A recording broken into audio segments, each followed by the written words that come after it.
Assalamualaikum warahmatullahi wabarakatuh. Yang kami hormati Guru Kepala Sekolah Bu Ibu Cilika dan Bapak Ibu Dekan Dewan Guru yang berbahagia. Pada kesempatan siang hari ini ya Bapak Ibu, jam mendekati jam 12 kita alhamdulillah dapat berkumpul di sini dalam acara diseminasi modul 1T4 budaya positif budaya saya sendiri dalam keadaan sehat walafiat. Semoga kesehatan yang diberi kita dapat kita rasakan nanti sebagai Allah kiamat. Allahumma amin.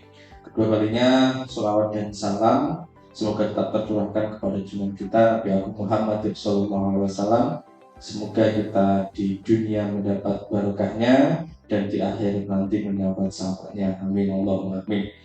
Bapak Ibu yang kami hormati, mohon maaf saat waktunya kurang lebih nanti sejam ya. Paling sedikit sejam, paling banyak 2 jam, tapi sejam lebih sedikit saja. Nah, Bapak Ibu, di sini saya akan menyampaikan hasil apa yang saya dapat pada pendidikan guru penggerak, calon guru penggerak angkatan 9 pada modul 1.4 dengan judul budaya positif. Jadi kalau melihat judulnya nih Bapak Ibu, budaya positif itu kira-kira gambaran panjenengan itu gimana? Budaya itu apa Bapak Ibu?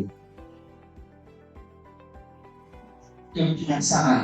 Berarti kebiasaan positif yang berada di sekolah. Kira-kira nanti kita merefleksikan diri juga. Apakah kebiasaan kita itu sudah positif atau belum? Kalau belum positif atau kurang positif kita tingkatkan. Tapi kalau sudah kita positif kita pertahankan. Nah, melalui pembelajaran pada hari ini nanti kita akan sedikit tahu perbuatan kita itu ternyata sudah sesuai dengan yang dicita-citakan oleh orang yang menyusun kurikulum atau belum, atau cita-cita bangsa Indonesia. Nah, monggo dilanjut Bu Jus. Ini tujuan pendidikan menurut Ki Hajar Dewantara. Kenapa ini menurut Ki Hajar Dewantara Bapak Ibu?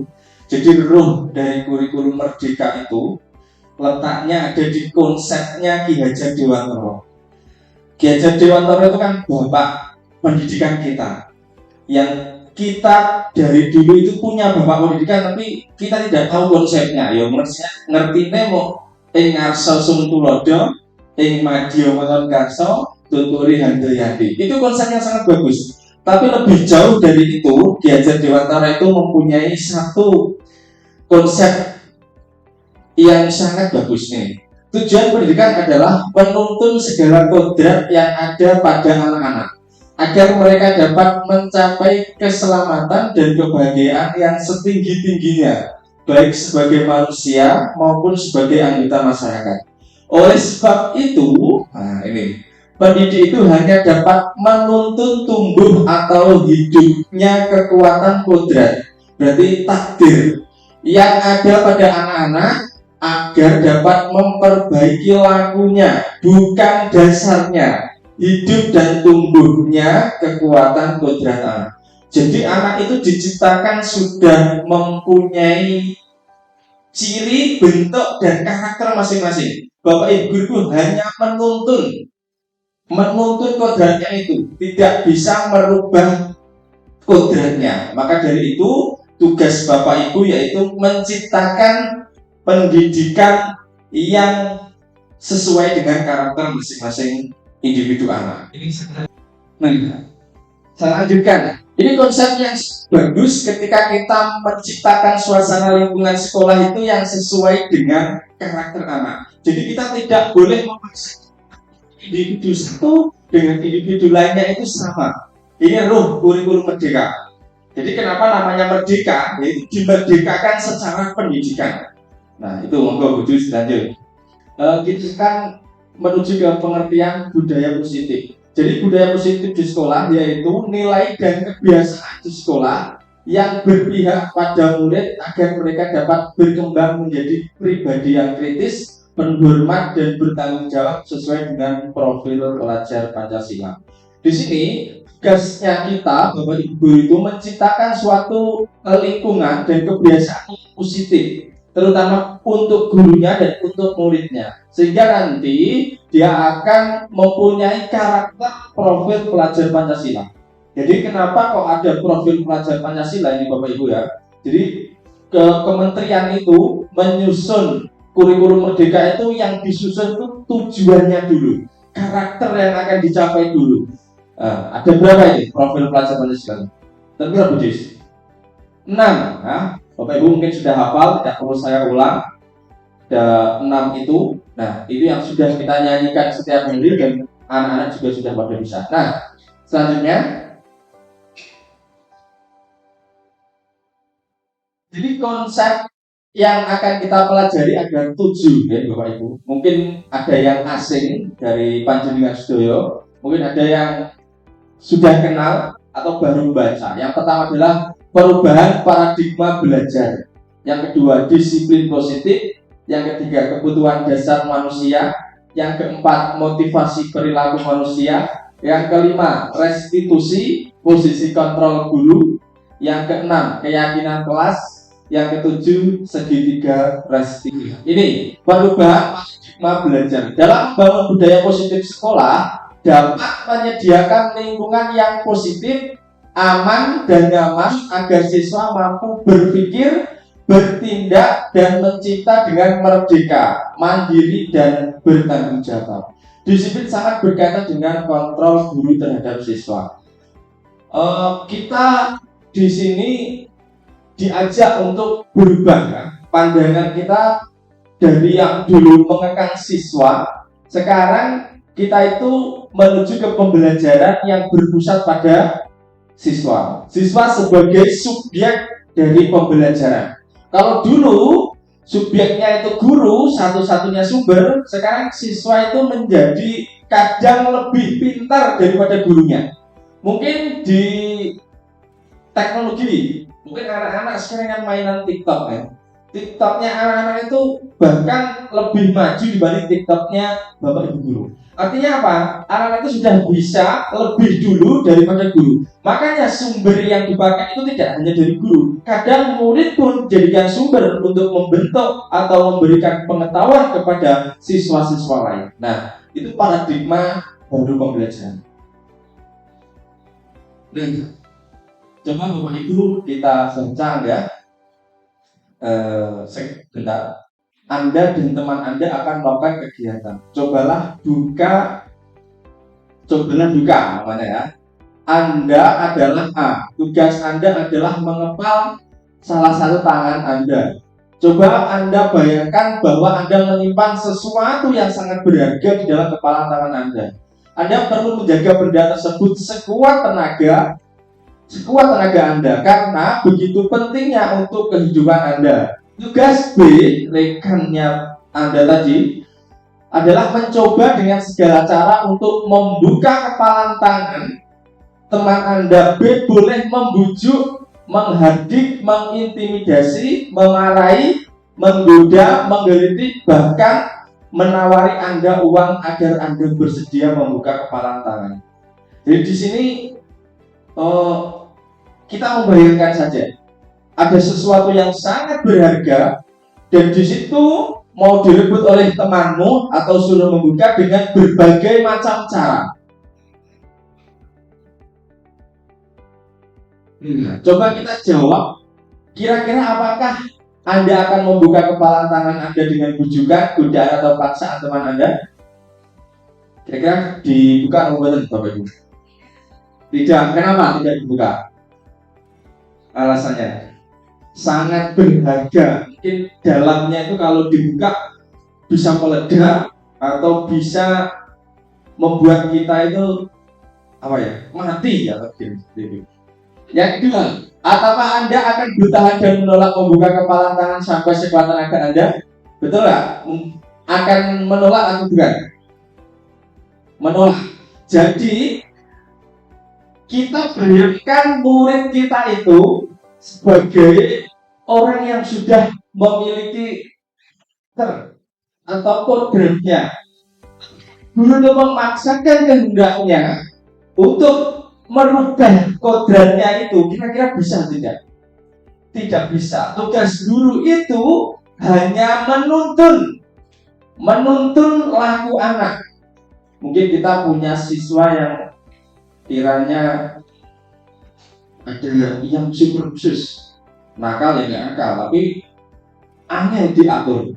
Nah, mungkin dia punya tujuan tertentu, dia punya maksud tertentu, atau dia mungkin kurang perhatian, kurangnya lain sebagainya. Makanya guru itu wajib mengidentifikasi, tapi tidak boleh memaksa. Di dalam anak itu pasti ada punya potensi sendiri-sendiri. Maka Bapak Ibu, ini maksud dari kepala tangan tadi. Gue bujuk kita lanjut.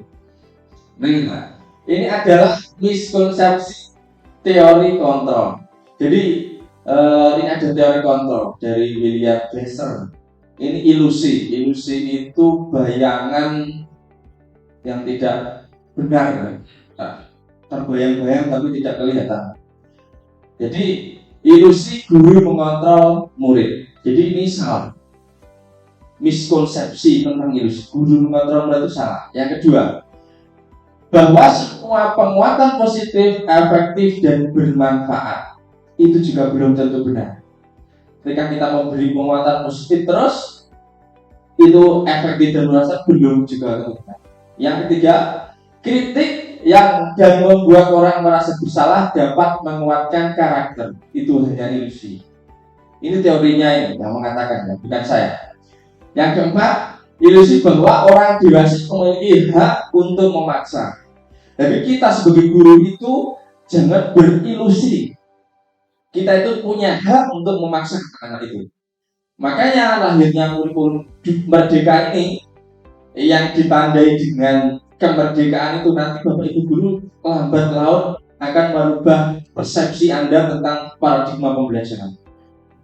Monggo Bu.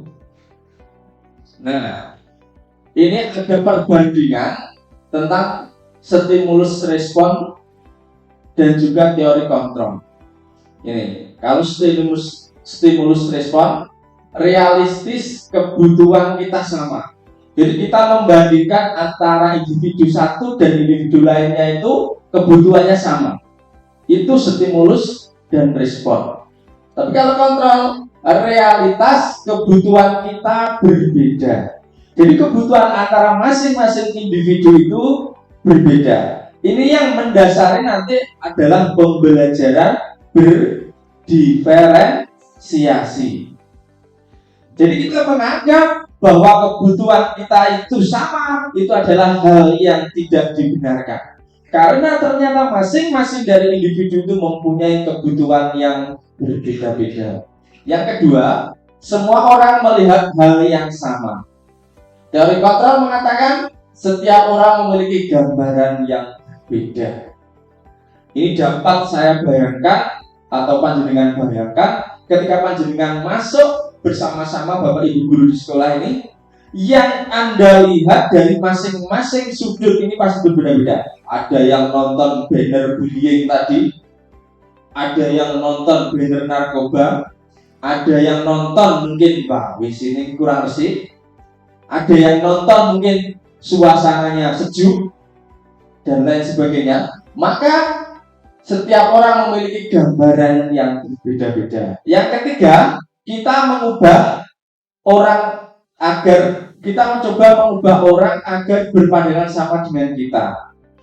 Teori kontrol, kita berusaha memahami pandangan orang lain tentang dunia. Jadi jangan sekali-kali mencoba pandangan orang lain terhadap sesuatu itu kita pengaruhi.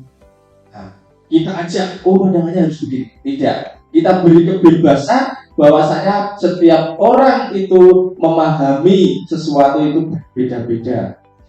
Yang keempat, perilaku buruk dilihat sebagai suatu kesalahan.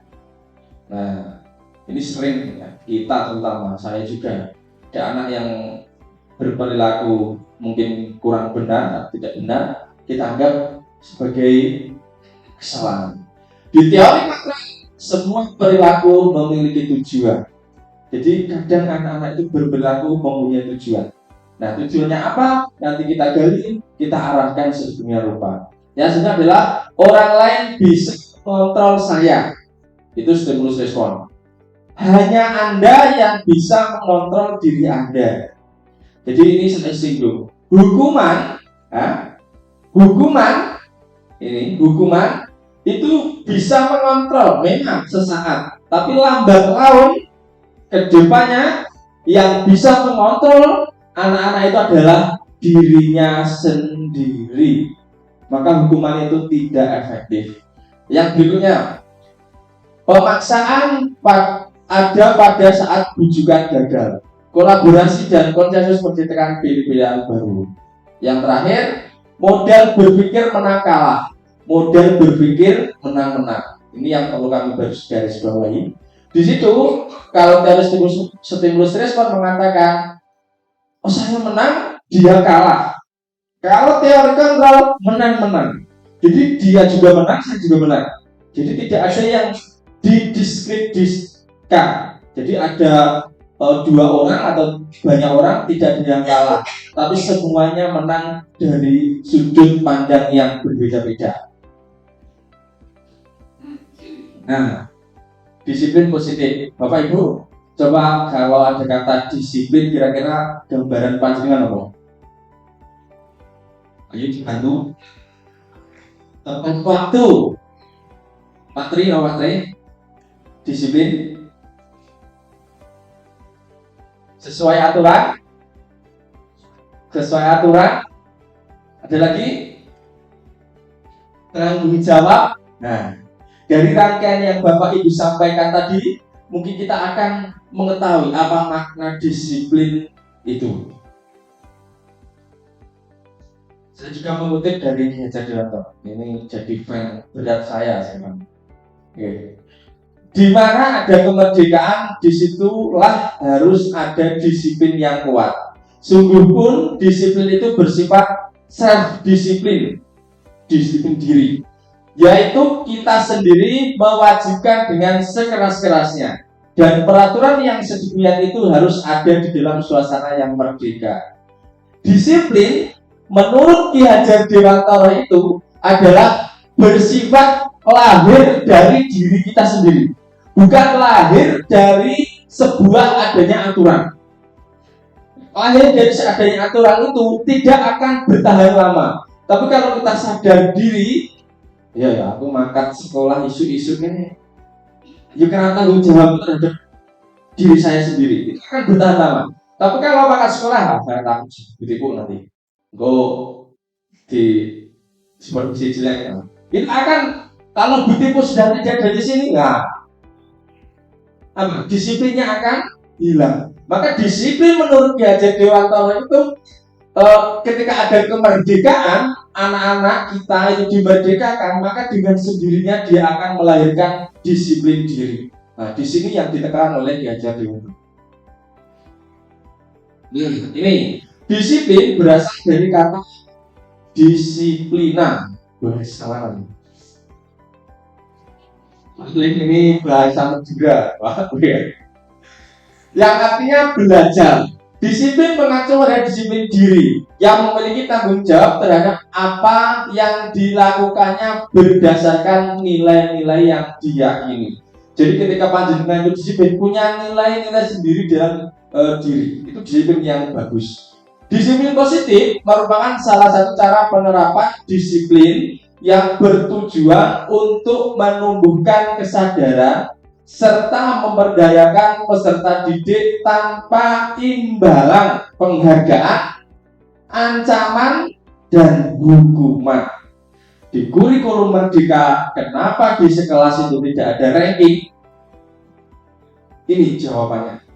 Bahwasanya Bapak Ibu guru itu tidak efektif ketika memberikan penghargaan atau ancaman atau hukuman. Terus Pak, nek kelas di ranking terus diberikan apa nggak boleh? Boleh. Untuk memberikan reward kepada anak yang prestasi. Tapi kalau di situ diberikan reward menghasilkan kecemburuan sosial antara peserta didik satu dan yang lainnya, tidak diperbolehkan. Artinya apa? Artinya ketika kita dulu itu digalak-galakkan memberikan reward di kelas, ada satu anak contoh yang hari ini mendapat reward dari bu gurunya mungkin kulkas ya, kulkas 2 pintu diberikan. Sampai ke rumah ada anak yang nangis minta kepada ibunya, saya tadi tidak dapat hadiah, padahal yang lain dapat hadiah. Nah, di sini dapat kita ketahui reward atau penghargaan itu tidak efektif, ya. Nah, ngoten niku berarti monggo kita evaluasi. Kalau lomba dan sebagainya boleh, tapi di dalam kelas terutama itu tidak efektif. Nah, masih di bawah, Bu. Bawahnya. Sebagai pendidik, tujuan kita adalah menciptakan peserta didik yang memiliki disiplin diri, bukan disiplin atas kekangan, tapi disiplin atas individunya, sehingga mereka berperilaku mengacu kepada nilai-nilai kebajikan universal dan memiliki motivasi intrinsik dalam perubahan perilaku ke arah yang lebih baik. Ini kesadaran diri. Disiplin di sini yang dimaksud adalah disiplin kesadaran diri. Mungkin Bapak Ibu guru juga, ketika Bapak Ibu guru itu disiplin dalam suatu hal, jangan sampai disiplinnya tidak lahir dari hati kita atau dari tujuan kita. Lahir karena adanya peraturan, itu bisa mengakibatkan disiplinnya tidak bertahan lama. Monggo, jus. Nah, ini kebutuhan dasar manusia. Jadi manusia itu ternyata punya 5 kan? Kebutuhan dasar manusia. Yang pertama adalah cinta kasih atau diterima. Jadi manusia itu kodratnya pengen disayangi, Bapak Ibu ya. Pengen ada yang menerima. Namanya Bapak Ibu lahir atau ditempatkan di suatu sekolah, harapannya, kodratnya manusia itu, aku pengen diterima oleh Bapak Ibu guru yang ada di sekolah itu. Yang kedua adalah kesenangan. Selain Bapak Ibu guru pengen dicintai, juga pengen bersenang-senang. Nah, ketika Bapak Ibu pengen bersenang-senang, nanti ada kontrolnya nanti di belakang nanti. Ada penguasaan atau kekuasaan. Jadi yang pengen menguasai orang lain, itu sifat kebutuhan dasar dari manusia, sifat dari manusia itu. Yang ketiga kebebasan, pengen sebebas-bebasnya. Orang yang bebas itu, merdeka itu artinya tidak ketika orang itu merdeka untuk berbuat, tidak mengambil kemerdekaan orang lain itu. Jadi kalau kita itu merdeka tapi mengambil kemerdekaan orang lain, itu jadinya bukan merdeka lagi, menjajah. Merdeka tapi juga menjajah. Yang adalah survivor atau bertahan hidup. Selanjutnya di kasus Pak Ibu Ria, guru kelas 6 di SD Permai, sedang bingung menghadapi ulah salah satu murid di kelas bernama Agus. Beberapa anak telah datang dan mengeluhkan Agus yang seringkali meminta bekal makan siang mereka dengan paksa. Jika Anda menghadapi suatu seperti Bu Ria, apa yang Anda lakukan? Menurut Anda kira-kira apa alasan Agus melakukan? Kira-kira diapakan ini punya murid yang seperti itu? Bu Lucy, ditanya dulu, diidentifikasi dulu, masuk itu. Pak Tri, langsung dimarahi atau gimana Pak Tri? Dikasih arahan untuk bekas. Oke. Bu Sri, kalau punya murid kayak Agus ini gimana? Yang sering meminta bekal temannya, kira-kira diapakan Gus?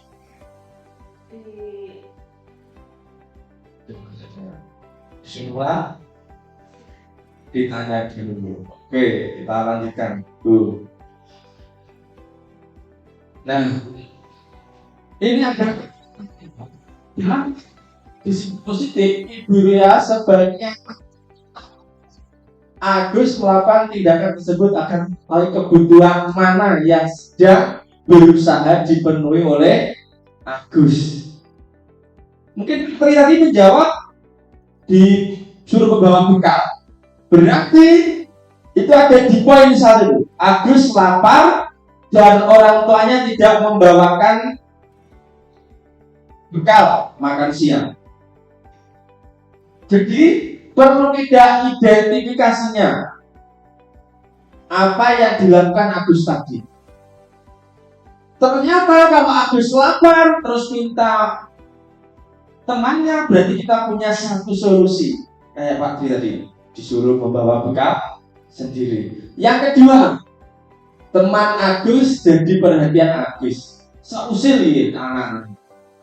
Teman lima kae jadi perhatian. Kadang ada loh anak itu yang ngusilin bocah ini, jadi perhatian anak-anak itu. Berarti nanti penyelesaiannya bukan seperti yang nomor 1, ada penyelesaian sendiri. Nah, nomor 3, dia merasa hebat karena temannya jadi takut dan menuruti keinginannya. Power. Jadi ketika dia meminta bekalnya itu, merasa dia itu, wah aku ini rajinnya di kelas ini. Maka penyelesaiannya juga tidak seperti nomor 1 dan nomor 2. Yang nomor 4, Agus merasa bosan dengan bekal yang dibawakan orang tuanya karena selalu bekal yang sama. Ini hampir sama dengan nomor 1. Gus itu sudah dibawakan bekal, tapi menunya Indomie setiap hari. Nah, ini solusinya juga berbeda dengan poin 1 sampai 3. Yang nomor 5, Agus hanya iseng dan dia menikmati ekspresi wajah temannya yang kesal. Kira-kira bisa begini. Ganggu koncone. Mungkin ini seneng naik ganggu koncone. Hasilnya bisa puas berbangga naik koncone nice dan sebagainya. Nah, ini juga tindakannya berbeda-beda Bapak Ibu. Makanya ketika Bapak Ibu menghadapi suatu kasus, kita identifikasi dulu kasus mana toh, kebutuhan dasar mana toh yang perlu dipenuhi. Itu menjadi tugas kita ketika kita menghadapi masalah yang seperti saya sampaikan tadi. Monggo Bujus dilanjut. Nah, ini ada motivasi perilaku manusia. Jadi manusia itu berbuat atas dasar motivasi. Motivasi itu sebetulnya ada 2, eksternal dan internal. Tetapi di sini eksternalnya ada 2. Nomor 1, untuk menghindari ketidaknyamanan atau hukuman.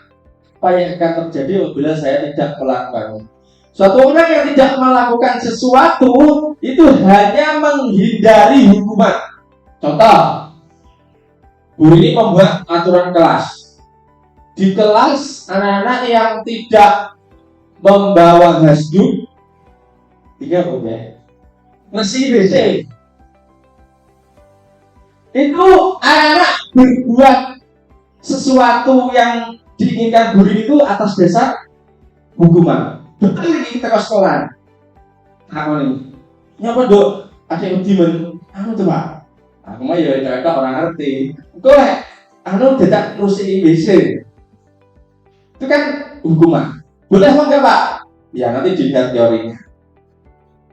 Sebisa mungkin dihindari. Yang kedua, untuk mendapatkan imbalan dari orang lain atau institusi, apa yang akan saya dapatkan apabila saya melakukannya?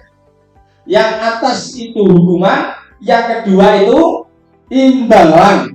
Sama-sama kurang efektif, bukan tidak boleh, kurang efektif.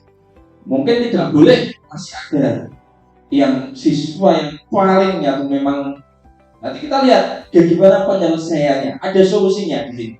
Nah, saya juga masih kadang menerapkan itu Bapak Ibu. Nah, di sini kita belajar bersama-sama bagaimana menghindari yang tidak dibolehkan atau tidak efektif untuk menuju yang keefektif. Kami juga sadar, Bapak Ibu mungkin ya sadar ya, kadang ngomong hukum itu ya dan kasus kemarin di Kamanggaran ning Jogo ternyata garape ning apa kamar mandi ditemukan itu ngelunduh ning anu lesehan. Enak Pak ning kene. Aduh, lah dia tuh dekat banyu nanti. Nah, itu. Jadi di sini rangkaian ini yang terakhir yang paling puncaknya atau yang paling perlu dilakukan oleh Bapak Ibu guru adalah untuk menghargai diri sendiri. Saya akan menjadi orang yang seperti apa bila saya melakukannya. Ketika anak-anak itu sudah levelnya ketiga itu, ini sulit Pak. Menjadikan anak ke level 3 itu sangat sulit. Untuk sadar diri. Sadar diri ketika saya melakukan itu konsekuensinya apa tuh bagi diri saya. Bukan kok saya pengen dapat imbalan atau saya takut dengan hukuman, tapi memang lahir dari masing-masing Pak. Nah ini saya membuat kasus ya, rangkaian kasus dari apa yang saya sampaikan tadi. Guru sedang mengajar kasus satu ya, materi negara-negara ASEAN dan meminta murid untuk presentasi ke depan, tetapi tidak ada satupun siswa yang maju ke depan. Melihat kondisi tersebut, guru mencoba memberikan reward atau hadiah kepada siapa yang mau maju untuk presentasi.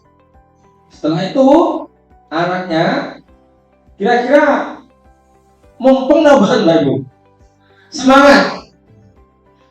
Tapi ketika nanti hadiahnya dihilangkan, kira-kira bertahan semangat boten. Nah, ini kasus pertama ini anak melakukan sesuatu, mempunyai motivasi lahir dari adanya hadiah atau reward. Oke, untuk memancing 1-2 kali mungkin Bapak Ibu guru punya alasannya Pak, ini mancing dan terbiasa.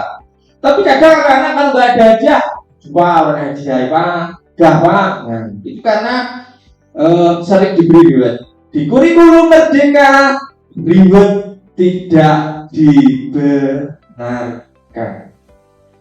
Siswa menanyakan kepada temannya, kenapa setiap hari memakai seragam lengkap? Kemudian temannya menjawab, dia memakai seragam lengkap karena takut terkena hukuman. Ada 2 siswa yang bercakap-cakap, Rendra, Sila takon Rendra. Aku sebenarnya lagi dino lagi topi. Aku nanti ke sekolahan karena aku topi. Wedi dihukum. Nah, ini juga tidak efektif Bapak Ibu ya. Nanti ketika hukumannya itu hilang, dia tidak bertahan. Lalu itu kebetulan yang memberi hukuman tuh hari ini orang tidak hukum. Besok, orang tahu tompinan. Tapi untuk menumbuhkan kesadaran mungkin, nek tompinan ki orang kepanasan. Terus aku latihan disiplin ini akan membuat dampak positif. Menimbulkan itu susah Bapak Ibu, tapi kita pelajari pelan-pelan nanti gimana caranya menumbuhkan budaya positif terutama anak-anak itu. Nah, selanjutnya Bu, kasus 3, guru memberikan PR kepada murid, kemudian murid merespon dengan mengerjakan tugas di sekolah. Jadi ini Bu Nuril ya, Uyin di sekolahan memberikan PR kepada. Ternyata ada beberapa siswa, 1 atau 2 siswa itu mengerjakannya di sekolah. Terus diidentifikasi, kerja di sekolahan. Saya karena nanti setelah pulang ke rumah, saya akan bermain seharian. Nyatanya mengerjakan dengan cepat itu benar di sekolah itu. Tapi nilai yang lahir dari anak-anak mau pulang ingin bermain seharian itu adalah salah. Kenapa? Karena nanti ketika anak-anak itu diberikan PR, tugasnya Bapak Ibu guru itu kan harapannya nih, dapat mengontrol waktu di rumah, mungkin dia bisa membagi waktu, bisa masuk dunia, iso ngewangi bapak ibune mungkin, enek jam tidure, enek jam bermainnya, enek jam garap PR. Tapi ketika anak-anak punya tujuan dan maksud yang seperti saya contohkan itu tidak bisa memanajemen waktu dengan baik. Dikerjakan di sekolah, pulang mengumpulkan layangan, terus esok lagi balik mana. Nah, ini juga teori motivasi yang kurang bagus. Yang keempat, ini yang puncaknya ya. Pas acara maulidan ya, maulutan, ini setelah pulang sekolah, ada banyak siswa yang tidak membuang sampah pada tempatnya. Terus melihat keadaan tersebut, ada dua anak ini Tantra sama Kaira, dua anak itu tiba-tiba secara sukarelawan memasukkan sampah-sampah itu dibungut ke tempat sampah. Terus Bu Jus tanya, "Dok, kenapa sampai kok resi ini mang?" Aku resi ngomong ini. Terus jawabannya, dia beralasan karena kalau banyak sampah kelasnya menjadi kotor dan bisa terserang penyakit. Dia sadar dari dirinya masing-masing, dari individunya, bahwasanya kalau wilayahnya atau sekolahnya itu kotor dapat menimbulkan penyakit. Nah, di sini motivasi yang diharapkan di sekolah itu adalah motivasi yang puncak. Makanya bagaimana kita mendesain pembiasaan siswa itu diiringi dengan perilaku yang ada dalam dirinya itu sangat susah. Tapi kita bersama-sama berusaha. Ya, oleh karena itu Bapak Ibu, dari kesimpulan 4 cerita ini, posisi yang paling baik adalah motivasi yang berasal dari diri sendiri. Seperti kita itu ikut pelatihan, ikut menyelesaikan nomor sing lagi aksinya kita. Nah, itu kalau lahir dari diri sendiri itu tidak terbebani ya, lahir dari tuntutan SKP yang harus mengumpulkan 4 wakil wis berat diteruskan apa sih lembur ya. Tapi nggak apa-apa Bu, nanti akan terbiasa sedikit demi sedikit. Nah, ini ada 3. Ini yang bahasa yang paling belum kenal kok Bapak Ibu. Restitusi, sama. Saya mendengar restitusi itu hanya pertama kali itu mempelajari itu di calon guru penggerak itu. Terus sebelum pelajaran itu tak cari. Restitusi itu artinya nek hukuman memberikan ganti rugi. Nek di kasus hukum loh, Bu Nikah itu nabrak kerbau ini sangat cacat, kaki ini itu kan memberikan ganti rugi, itu restitusi. Nah, kalau dalam pendidikan nanti kita lihat ada hukuman, ada konsekuensi, ada restitusi. Hukuman tadi sudah tanggung Ibu. Oh ya, hukuman, konsekuensi, restitusi. Dulu sih jam lagi. Ini Bu dilanjut. Nah, ini coba. Iva kurang menguasai pelajaran matematika, sehingga pada pelajaran tersebut berlangsung dia lebih banyak berdiam diri atau menggambar di buku pelajarannya. Pada saat guru matematikanya Pak Sino menanyakan pertanyaan, Iva menjadi gugup dan tidak sengaja menjatuhkan tasnya dari kursi, serta tiba-tiba menjadi gagap pada saat berusaha menjawab. Seluruh kelas pun tertawa melihat perilaku Iva yang bicara tergagap dan terkejut tersebut.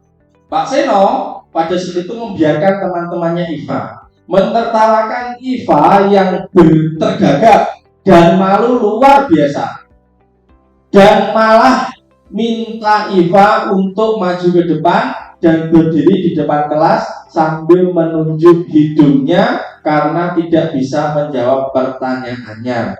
Pak Seno, pertanyaannya Pak Seno, Kelas makin gaduh dan anak-anak pun tertawa melihat Iva di depan kelas memegang ujung hidungnya. Kira-kira apakah setuju Bapak Ibu? Tidak setuju. Kenapa? Tidak setuju Bu Jus. Bullying. Ini kira-kira hukuman apa konsekuensi? Hukuman? Perbuatan seno? Kita bahas ini hukuman apa konsekuensi? Monggo Bu dilanjut. Ini kalau hukuman itu bersifat satu arah dari pihak guru yang memberikan. Eva tadi satu arah apa dua arah? Satu arah. Yang kedua, tanpa melalui suatu kesepakatan. Tidak ada kesepakatan. Pak Sira tadi membuat kesepakatan boten. Yang ketiga, hukuman yang diberikan biasanya berupa fisik atau maupun psikis. Fisik tadi kalau hidung mau, psikisnya mendapat malu, bukan kemaluan, malu ya. Yang kedua, konsekuensi sudah disepakati. Berarti ada aturan situ ya. Contoh, siswa yang tidak bisa menjawab, aturannya membersihkan kamar mandi. Aturan. Yang kedua, murid tidak nyaman untuk jangka waktu pendek. Kurang tertekan. Yang ketiga, data dapat diukur. Ya kalau pelanggarannya ini contohnya cuma terlambat, mungkin hukumannya apa? Terus pelanggarannya lebih tinggi, hukumannya ada datanya itu, ada ukurannya, ada lebih berat dan lebih ringan. Terus restitusi, ini yang restitusi itu bukan untuk menebus kesalahan, namun untuk belajar dari kesalahan. Nanti penerapannya seperti apa? Nanti kita lihat. Memperbaiki hubungan. Tawaran bukan paksaan. Tidak dipaksa tapi ditawar. Dan sebagainya. Menuntun untuk melihat ke dalam diri. Fokus pada solusi. Solusinya gimana? Kalau kamu tadi menjatuhkan air minum temanmu, mencari solusi. Tidak memberi hukuman, tapi solusinya gimana? Mungkin minta maaf dan lain sebagainya. Yang terakhir, balikan murid yang berbuat salah pada kelompoknya. Kadang ada Bapak Ibu ya, ketika murid salah itu dikasih hukuman, dia akhirnya terasingkan oleh kelompoknya. Nah, tugasnya Bapak Ibu guru itu adalah mengembalikan murid itu ke dalam kelompoknya. Itu namanya restitusi. Berikutnya. Ini. Kalau hukuman, sesuatu yang menyakitkan harus terjadi. Wis menyakitkan terus harus terjadi. Konsekuensi suatu harus terjadi. Restitusi merupakan pilihan. Tidak nyaman untuk murid atau anak untuk jangka waktu panjang. Tidak nyaman untuk murid untuk anak jangka waktu pendek. Menguatkan untuk murid anak dalam waktu jangka panjang. Korban mendapat keadilan, korban bisa diabaikan. Memang korbannya adil, karena dihukum. Nah, konsekuensi korbannya kadang diabaikan. Kalau restitusi, korban mendapat nah ini tadi ganti rugi mengenai cari di internet. Murid atau anak akan tersakiti. Murid atau anak dibuat tidak nyaman, konsekuensi restitusi, murid anak mendapatkan penguatan. Itu sampai akhir Bapak Ibu. Perilaku pasif agresif, penguatan hanya bertahan dalam jangka waktu pendek, masalah terpecah. Sistem tidak akan berjalan bila murid tidak takut. Jadi lain hukuman terus muridnya orang takut, hukumannya kan sistemnya tidak berjalan.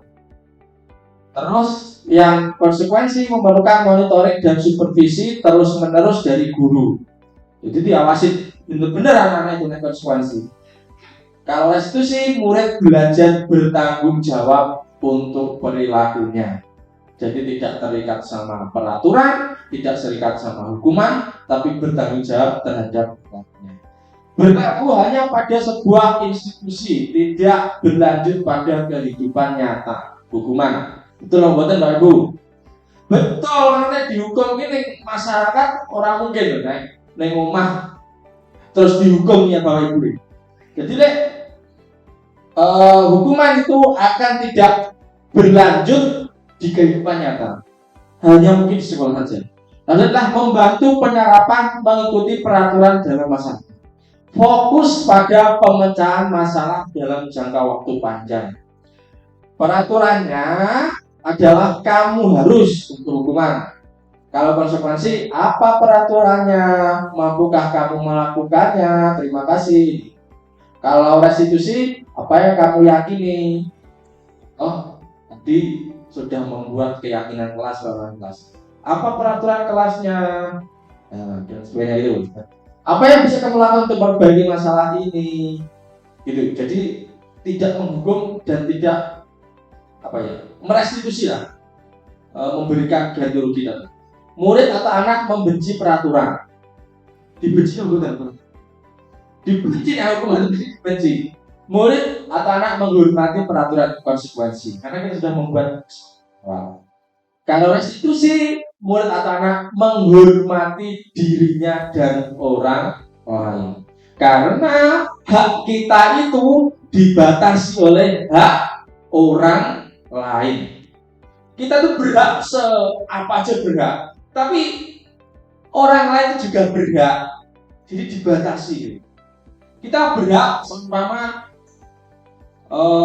mengambil jaring, mengambil ikan sebanyak-banyaknya berhak, tapi orang lain itu juga berhak mengambil. Ini dibatasi oleh hak orang lain.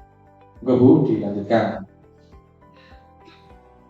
Nah, monggo Bapak Ibu kita identifikasi ya. Nomor 1, lari mengelilingi lapangan basket 2 kali karena terlambat hadir di sekolah. Hukuman nopo konsekuensi? Penyikapan. Ini termasuk ya ini penyikapannya. Ada anak tambak terus mengelilingi lapangan 2 kali. Ini hukuman nopo konsekuensi? Hukuman. Lihat ya. Yang kedua, membersihkan coretan yang dibuatnya di meja tulis. Hukuman apa konsekuensi? Membersihkan coretan yang dibuatnya di meja tulis. Konsekuensi? Silakan. Apa mesti? Konsekuensi. Nomor 3, murid diminta untuk push up 15 kali karena tidak menggunakan masker ke sekolah. Hukuman. Mengganti kertas tugas teman yang telah dicoret-coret. Konsekuensi. Berjemur di lapangan basket pukul 12 siang karena mengobrol dengan teman. Hukuman. Murid diminta bertelanjang kaki sepanjang hari karena tidak menggunakan sepatu warna hitam sesuai peraturan sekolah. Konsekuensi apa hukuman? Ya coba bukan ya. Berdiri di depan kelas sambil mengangkat kaki satu karena tidak bisa menjawab pertanyaan. Dua Bu, selanjutnya Bu. Satu yang salah. Konsekuensi itu biasanya antara perbuatan dengan yang diberikan itu sesuai. Nah itu ya mungkin kon juga apa piye. Kon telanjang kaki ya sesuai ketika hukuman, maksudnya hukuman fisik ya. Selanjutnya dihukum oleh penghargaan. Tadi hukuman, sekarang penghargaan. Ternyata di kurikulum 2000, kurikulum Merdeka itu penghargaan tidak efektif. Nah, ini sering menyampaikan teori.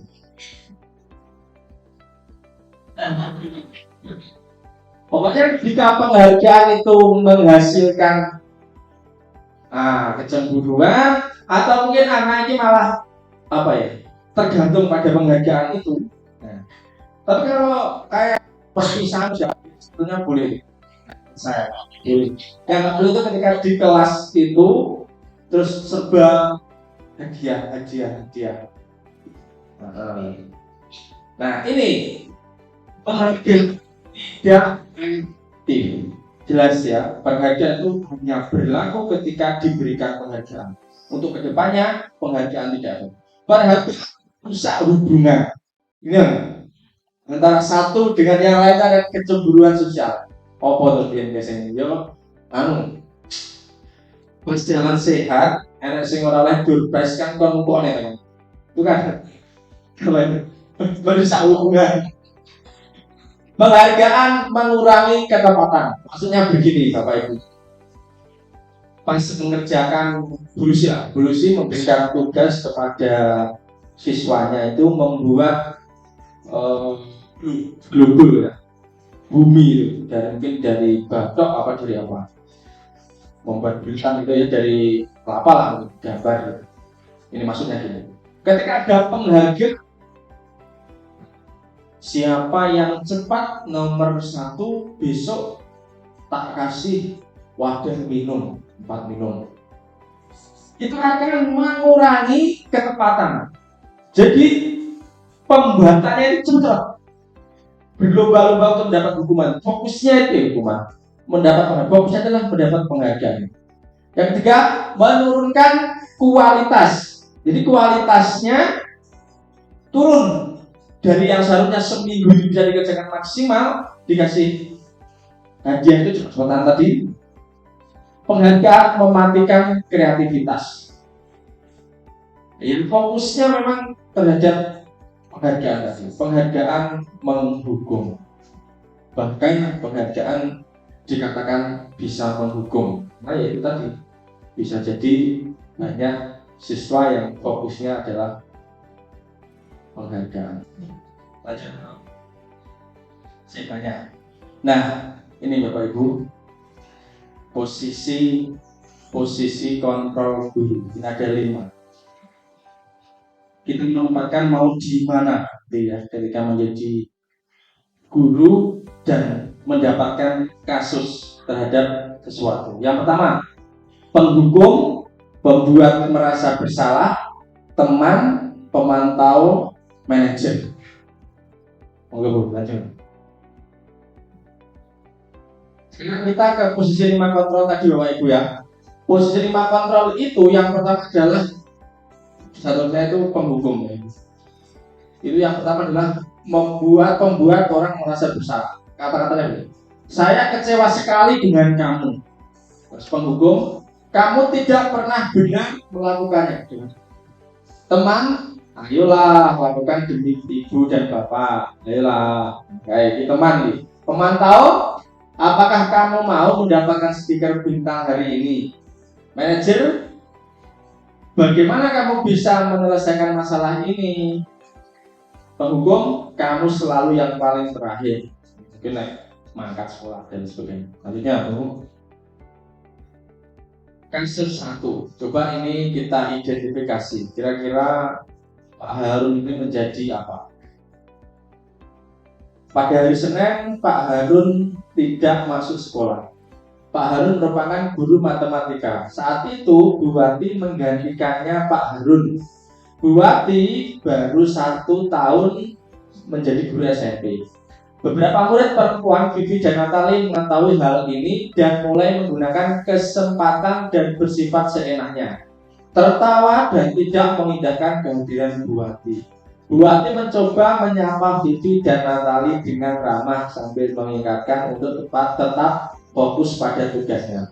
Ayolah, tugasnya dikerjakan. Nanti ibu ditegur bapak kepala sekolah kalau kalian tidak mengerjakan tugas. Tolong bantu ibu ya. Namun Vivi dan Natali malah jadi tertawa. Ibu santai aja. Mereka tetap tidak mengerjakan tugas dan malah mengobrol. Kira-kira Bu Vivi ini bertindak sebagai apa? Seperti tadi kan? Tadi begitu. Teman. Tadi dan Bu. Saya ulang-ulangnya Bu. Anton dan Dino sedang bermain bersama di lapangan basket dan tiba-tiba terlibat dalam sebuah pertengkaran adu mulut. Dino pun menjadi emosi dan mengadakan kontak fisik, menarik meja atau dengan kasar sampai 3 kancingnya terlepas. Pada saat itu guru piket langsung melerai mereka dan membawa mereka ke ruang kepala sekolah. Ibu Suti sebagai kepala sekolah berupaya menenangkan keduanya, terutama Dino. Dino, sepertinya kamu saat ini sedang marah sekali. Terus mendengar itu, Dino pun mengalir bercerita tentang kesalahan hatinya. Ibu Suti pun melanjutkan bahwa membuat kesalahan adalah hal yang manusiawi dan bahwa pertahanan diri adalah hal yang penting. Ini api bang di Ibu Suti. Karena awalnya jadi Ibu Suti karena kamu lagi. Namun, pemerintah Dino memikirkan cara lain yang mungkin lebih efektif karena saat itu Dino berada di ruang kepala sekolah. Jadi, kira-kira apa ya perbuatan yang lebih efektif untuk tidak seperti yang di atas tadi? Maksudnya Mas bertanya tentang keyakinan sekolah yang disepakati, serta apakah Dino bersedia memperbaiki kesalahan yang telah dilakukan terhadap Anto. Dino pun akhirnya perlahan mengangguk. Kemudian Ibu Suti berbalik bertanya kepada Anto, hal apa yang kamu bisa lakukan Dino untuk memperbaiki masalah? Atau menjawab, saya perlu kancing saya diperbaiki Bu. Tuh takutnya si Cinggi cukup kalau ini. Ibu saya sangat akan marah kalau melihat kancing baju saya sampai copot 3 kancing begini. Ibu Suti kembali bertanya ke Dino, apakah yang akan dia lakukan untuk menggantikan 3 kancing Anto yang terlepas? Waktu itu Dino berpikir sejenak namun menjawabnya, wah tidak tahu Bu, saya lem kembali mungkin ya Bu. Ibu Siti berpikir sebentar dan menanggapi, kalau dilem akan mudah terlepas kembali Dino. Bagaimana kalau kamu menjahitnya saja? Bersediakah kamu? Dino tampak ragu-ragu dan menanggapi, menjahit? Mana saya tahu bagaimana menjahit Bu. Ibu Siti meneruskan, apakah kamu bersedia belajar menjahit? Dino berpikir sejenak, memandang meja Anto dan menanggapinya. Yang mengajari saya siapa Bu? Dengan cepat Ibu Siti Pak Irfan, guru tata busana. Dino kembali diam sejenak, memandang meja Anto yang tanpa kancing. Akhirnya Dino mengangguk, tanda menyetujui, dan sepanjang siang itu Dino belajar menjahit dan memperbaiki kemeja Anto. Terakhir kali terlihat kedua anak laki-laki tersebut, Dino dan Anto pada jam pulang sekolah, mereka sudah bercengkerama dan bersendera gurau kembali. Ingat ini Bapak Ibu, cara menyelesaikan kasus yang dicontohkan itu sangat baik sekali ya. Ini posisinya sebagai apa berarti Bapak Ibu? Kalau seperti ini, yang terakhir tadi ya Bapak Ibu, sebagai manajer. Coba Bu, lanjut dulu. Jadi ini contohnya ya. Kalau sebagai penghukum itu guru berbuat itu merasa bersalah ini, teman memantau, hasilnya seperti ini. Kita fokus terhadap manajer saja, yang itu sebetulnya bukan tujuan kita. Tujuan kita adalah menjadi manajer, mengajukan pertanyaan-pertanyaan, apa yang kita yakini, apa yang bisa kerjakan untuk memperbaiki masalah ini, menguatkan pribadi, murid meletakkan dirinya sebagai individu yang positif dalam dunia berkualitas. Bagaimana caranya saya bisa memperbaiki keadaan, mengevaluasi diri, bagaimana cara memperbaiki diri. Jadi posisi kita kan sudah menjadi manajer ini benar-benar menjadi guru yang hebat. Tapi kadang kita kan untuk menjadi manajer mengarah ke sana itu kan sangat sulit. Nah, makanya ini posisi kontrol ini perlu kita pelajari supaya kita dapat menjadi seorang manajer. Lanjutkan Bu.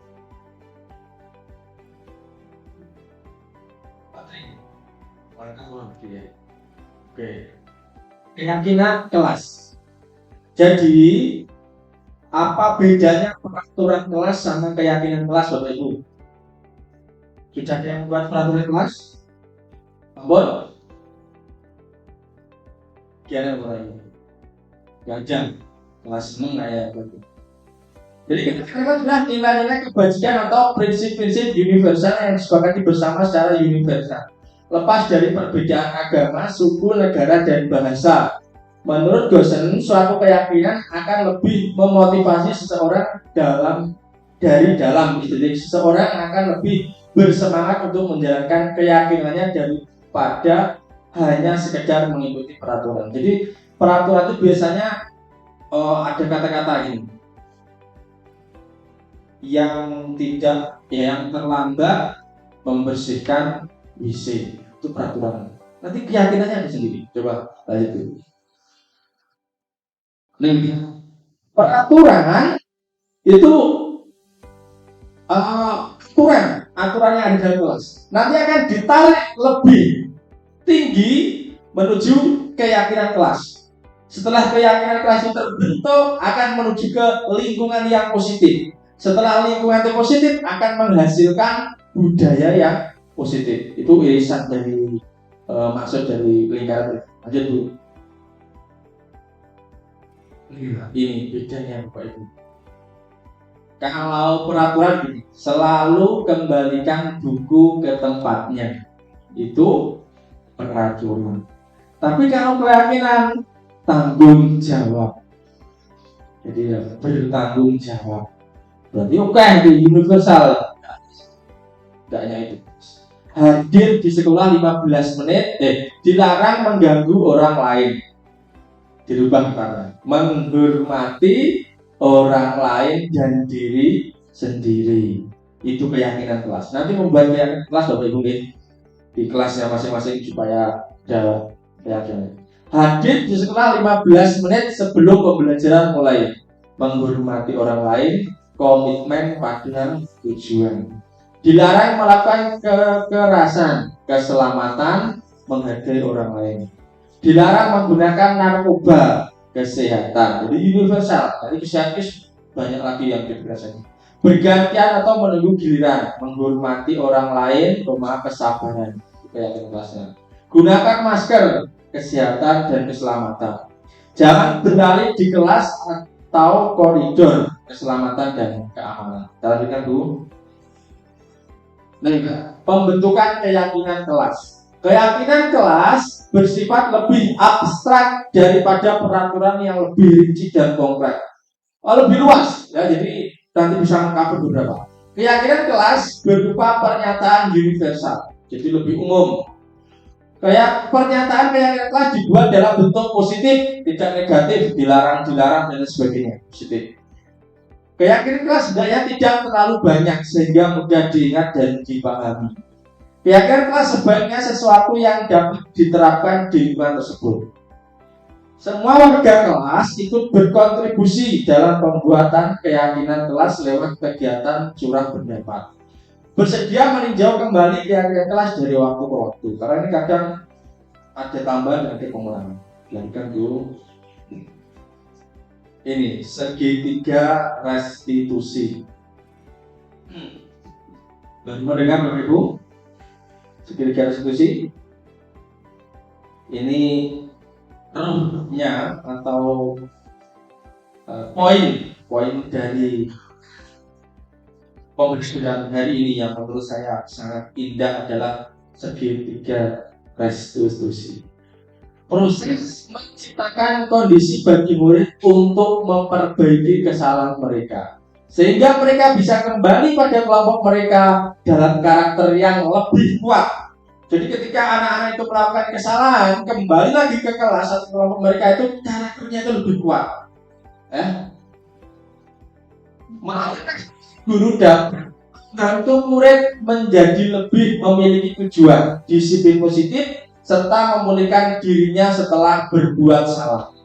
Membantu murid untuk jujur pada diri sendiri dan mengevaluasi dampak dari kesalahannya. Memberikan penawaran bukan paksaan. Ini segitiga restitusi Bapak. Monggo dilanjut.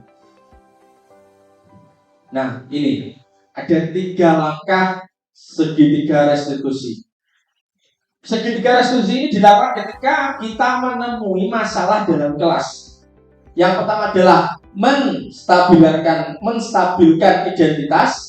Yang kedua adalah validasi tindakan. Yang terakhir adalah menanyakan keyakinan. Contoh, di sini ada anak yang salah. Kita nanya, kita memberikan stabilkan dulu. Setiap orang pasti pernah melakukan kesalahan. Kamu bukan satu-satunya yang pernah melakukan ini. Dulu ada teman-teman seperti ini. Terus yang kedua adalah validasi tindakan. Kamu tentu punya alasan mengapa melakukan ini. Adakah cara yang lebih efektif untuk mendapat apa yang kamu butuhkan? Mereka nilai-nilai apa yang telah kita sepakati dalam semua jadi kesepakatan ya. Terus kamu menjadi orang yang seperti apa? Itu adalah menanyakan keyakinan. Moga berlanjut. Ini tahapannya. Ketika panjenengan menghadapi kasus, sebuah kasus contoh ada anak yang berkelahi kayak tadi, terus ada yang jengkel. Nah, itu yang pertama adalah berbuat salah itu tidak apa-apa. Tidak ada manusia yang sempurna. Saya juga pernah melakukan kesalahan seperti itu. Kita bisa menyelesaikan ini. Bapak Ibu tidak tertarik mencari siapa yang salah, tapi Bapak Ibu mencari solusi dari permasalahan. Kamu berhak merasa begitu. Ini contoh-contohnya kan. Tindakan yang salah, kamu pasti punya alasan mengapa melakukan hal ini. Jadi kita tanyakan dulu. Kamu patut bangga pada dirimu sendiri karena kamu telah melindungi sesuatu yang penting buatmu. Mungkin kalau tadi dia punya satu terus direbut orang, dia mengatakan betul. 3. Menanyakan keyakinan. Apa yang kita percaya sebagai kelas atau keluarga? Apa nilai-nilai umum yang kita telah sepakati? Apa bayangan kita tentang kelas yang ideal? Kamu mau jadi orang yang setia? Lanjut dulu. Nah, ini contoh praktek kemarin di Pulau Muni Nombatan dulu.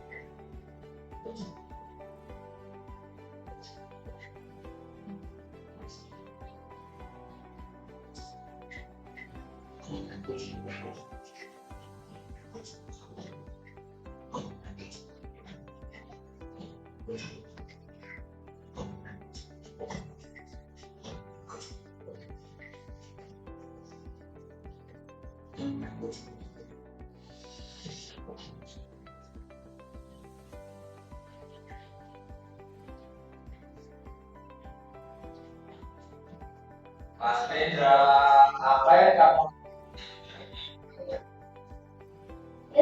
Dia tidak bermain, Pak. Kenapa kamu melakukan itu, Nana? Saya sengaja, Pak, ingin bercanda saja. Apakah kamu tahu dengan berbuat seperti itu memancing emosinya sehingga dia mengeluarkan kata? Iya, Pak, saya tidak berasa. Saya hanya ingin bercanda. Baiklah, pasti di sini bukan mencari siapa yang tapi Bapak mencari penyelesaian sama-sama, berpikir sama-sama yang bisa kita lakukan dengan menyelesaikan. Kamu melakukan masalah ini punya alasan juga, pasti bahagia ya punya kawan terkejut dan kesal dan marah. Iya, Pak. Ya, Bapak lihat kamu merasa senang melakukannya, tetapi kamu tidak tahu ya kamu lakukan itu menyakiti orang lain sehingga dalam masalah. Iya, Pak. Sekarang kita bicarakan tentang keyakinan kita, kita, kita. Apa yang kita percaya, mana yang belum kamu tunjukkan. Saya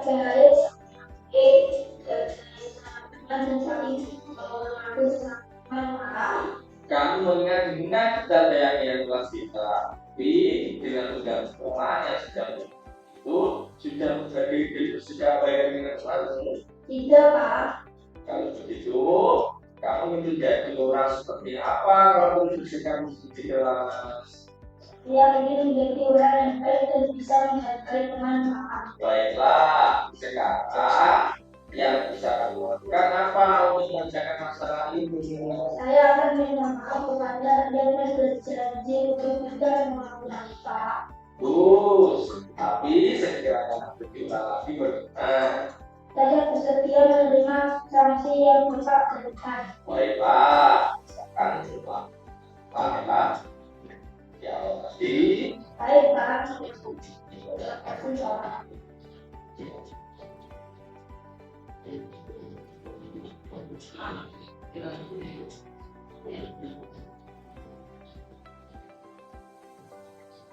Assalamualaikum.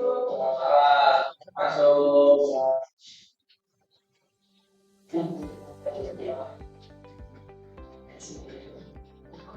Ya, coba cerita kayak Tadi saya kesal Pak, saya diganggu karena saya terlanjur bermain itu menyadari ya besar. Tapi apakah mengeluarkan kata-kata apa itu solusinya? Tidak Pak, nanti saya keceplosan dan tidak sengaja karena saya emosi. Apakah kamu tahu bahwa masalah matematika itu sehingga ada disebutnya oh jadi dipuji oleh Allah karena kepentingannya Tidak Pak. Pada hari ini akan tidak besar tapi siapkan memperbaiki situasi ini. Kamu punya masalah tidak ada lebih alasannya mungkin kamu karena di kamu tidak kalau tapi setelah itu membuatmu rasa tidak tidak Iya Pak. stop ya. Kita ngaji ini sampai sekarang Pak Edi karena barengan ngaji. Oke. Jadi Bapak Ibu di situ ada kasus tadi ya, kita punya simulasi satu kasus di mana ada Alia yang sedang main dan sedang merebut bolanya terus dilemparkan bola ke dalam mukanya. Nah, kita restitusi Bapak Ibu, tidak memberi hukuman tapi kita restitusi seperti itu tadi. Nah, ini harapannya Bapak Ibu ketika punya kasus yang serupa atau kasus yang seperti itu juga diberikan seketika restitusi. Monggo Bu lanjut Bu.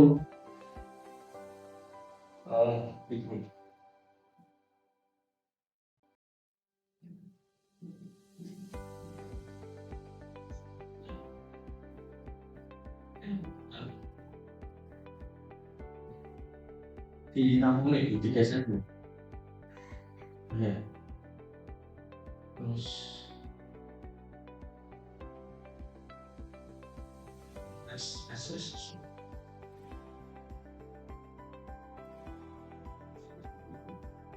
nah, oke. Dua, tinggal sedikit. Belum. Belum. Ini gimana? Nah, ini kita masuk ke tanya jawab Bapak Ibu. Ada yang perlu ditanyakan atau dijawab mungkin?